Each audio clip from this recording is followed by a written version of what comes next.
Hi అండి, నా పేరు సీత.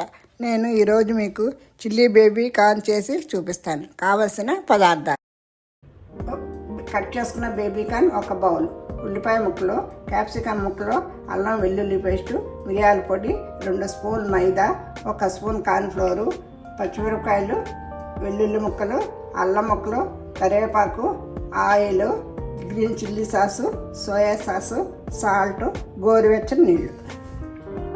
గోరువెచ్చని నీళ్ళు 1/2 స్పూన్ సాల్ట్ వేసుకొని దాంట్లో మనం బేబీ కార్న్ వేసుకొని ఒక 5 నిమిషాలు నాననివ్వాలి. బేబీ కార్న్ నానేలోపు మనం పిండి తయారు చేసుకుందాం. 2 స్పూన్ మైదా, 1 స్పూన్ కార్న్ ఫ్లోర్, అల్లం వెల్లుల్లి పేస్ట్ 1/2 స్పూన్, కొంచెం మిరియాల పొడి, కొంచెం సాల్ట్ వేసుకొని బాగా కలుపుకోవాలి. ఇది కలుపుకున్నాక నానబెట్టుకున్న మన బేబీ కార్న్ పిండిలో వేసుకోవాలి. 5 నిమిషాలు అయింది ఇది నానబెట్టి. ఇప్పుడు మనం ఈ పిండిలో వేసుకుని బాగా కలుపుకోవాలి. ఇలా కలుపుకొని బాగా గట్టిగా ఉందనుకుంటే మనం ఒక్క చుక్క అంత ఇన్ని నీళ్ళు వేసుకుంటే చాలు. ఇలాగా కలుపుకొని ఒక అరగంట సేపు పక్కన పెట్టుకోవాలి. మనం నానబెట్టుకున్న ఈ బేబీ కార్న్ని ఒక్కొక్కటిగా ఆయిల్లో వేసుకొని ఫ్రై చేసుకోవాలి. ఇలాగా ఒక్కొక్కటి వేసుకుంటే ఒకదానికొకటి అంటుకోకుండా ఉంటాయి.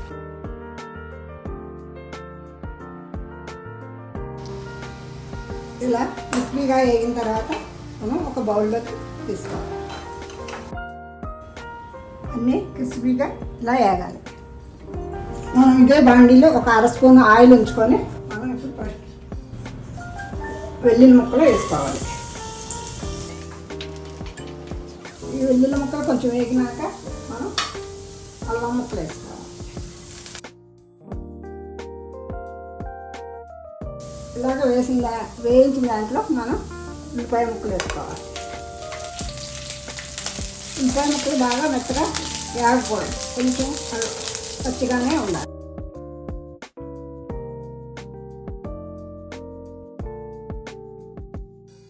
దాంట్లోనే మనం క్యాప్సికమ్ వేసుకోవాలి.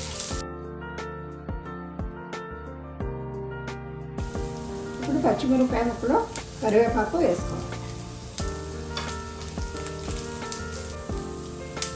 కొంచెం అంటే కొంచెం చికెన్ సాల్ట్ వేసుకోవాలి.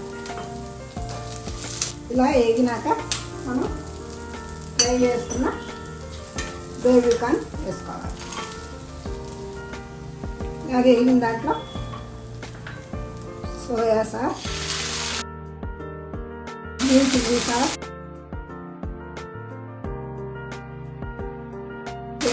నీళ్ళు,